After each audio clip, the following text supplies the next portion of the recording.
Assalamualaikum warahmatullahi wabarakatuh. Semoga saudara saya sehat-sehat dan bahagia selalu. Amin. Ya Rabbal Alamin. Saya akan melanjutkan cerita bahwa sebenarnya Satrio Piningit, Imam Mahdi, dan Ratu Adil itu adalah sama sosoknya, sama, satu tokoh, satu orang.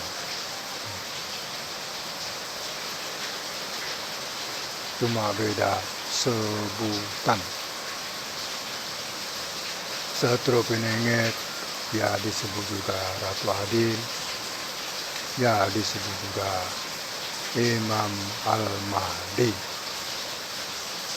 yaitu seorang tokoh yang legendaris di zaman ini.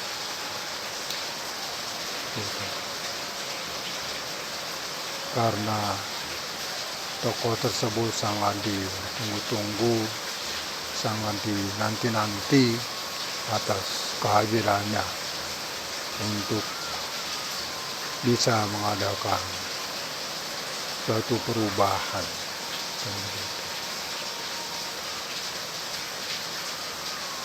Nah, yang sekarang menjadi perdebatan di antara para sepuh, para spiritual, bahwa Satrio Piningit itu berbeda dengan Ratu Adil. Ratu Adil berbeda dengan Imam Al-Mahdi. Kan begitu. Akan tetapi, jika kita merenung pada masa yang lalu, bahwa Eyang Prabu Siliwangi dalam wangsitnya beliau mengatakan bahwa besok itu akan datang seorang tokoh pemimpin yang jujur, adil, dan bijaksana. Begitu juga Eyang Joyoboyo. Itu kan disebut waktu itu disebut Satrio Piningit. Namun pada masa itu kan belum ada peradaban Islam.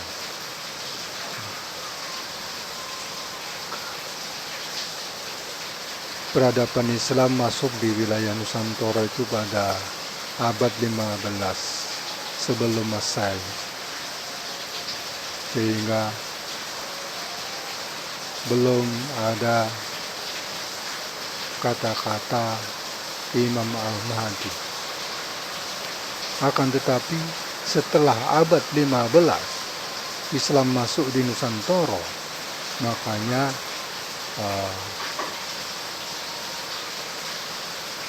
dikatakan bahwa besok akan hadir seorang sosok pimpinan umat yang sebagai penerus para utusan-utusan terdahulu, yaitu yang disebut Imam Al-Mahdi. Sehingga kalau dirunutkan pada masa sebelum abad 15 dan sesudah abad 15, itu wangsitnya sama. Tokoh yang dimaksud adalah sama. Sehingga yang dimaksud Eyang Prabu Siliwangi dan Eyang Joyoboyo, Satrio Piningit itu sama dengan Imam Al-Mahdi. Gitu. Kalau dari merunut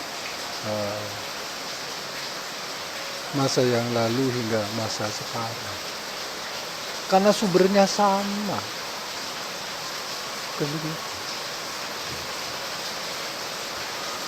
Lah, kenapa terus ada yang menyebut Ratu Adil?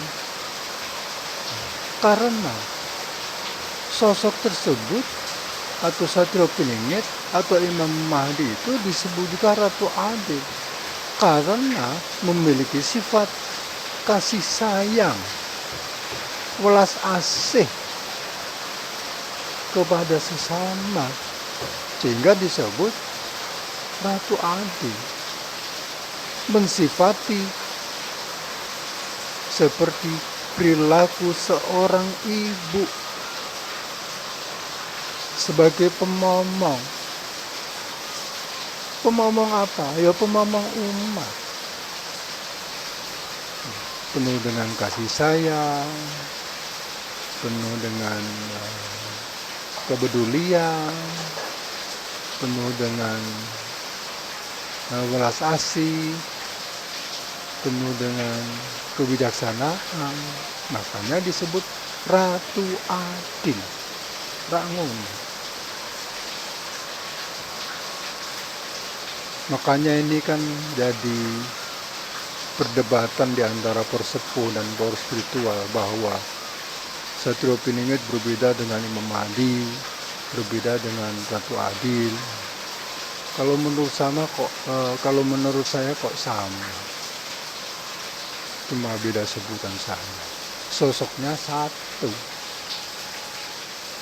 Kalau Allah mengutus, utusan itu cuma satu, tidak dua. Nabi ya satu pada masanya.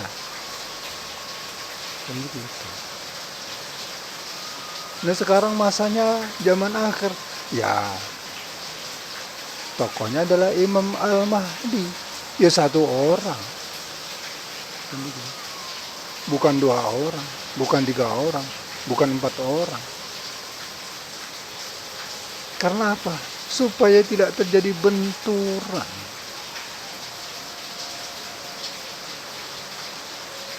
Makanya seorang pemimpin itu satu. Presiden aja satu kok Indonesia. Coba kalau presidennya 2, ramai. Ya kan? Coba, Indonesia ini presidennya 2. Apa yang terjadi? Ya, berdebat terus. Yang satu kepengen ke utara, yang satu kepengen ke selatan. Yo kapan le menyatu? Rangun. Makanya Allah mengutus utusannya itu cuma 1 orang. Yaitu Imam Al-Mahdi. Dan ini Allah yang memilih, Allah yang mengutus, bukan manusia. Lah Imam Mahdi ini akan lahir di mana?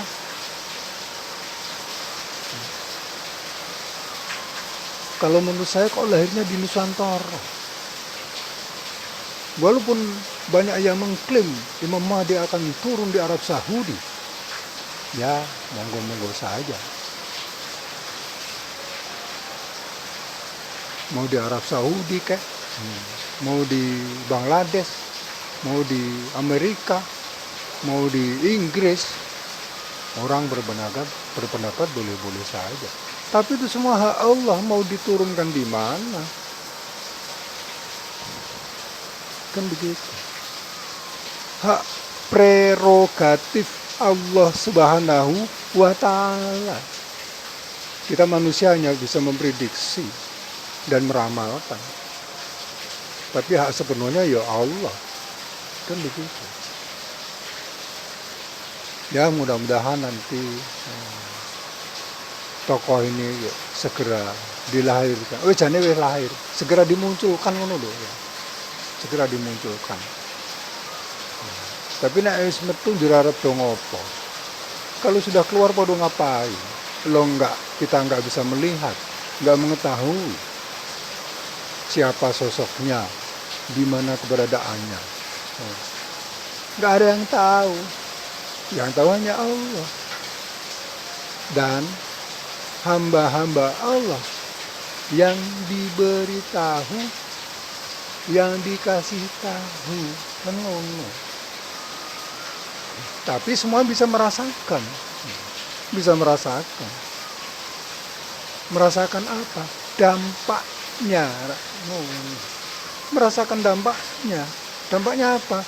Ya tentunya kalau itu utusan Allah, ya ketentraman, kedamaian, ya,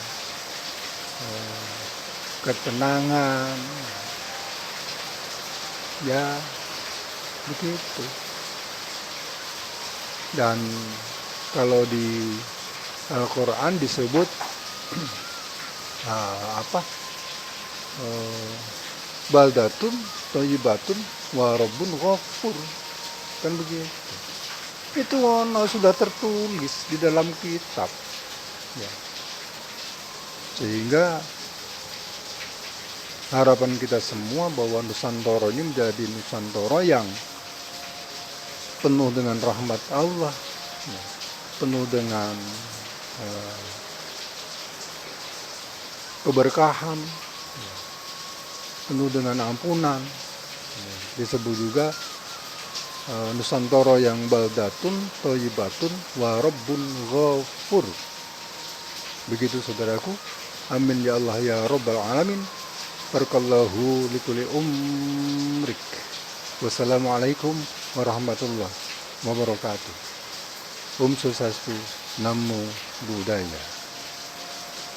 Rahayu, rahayu, rahayu bagi kita semua.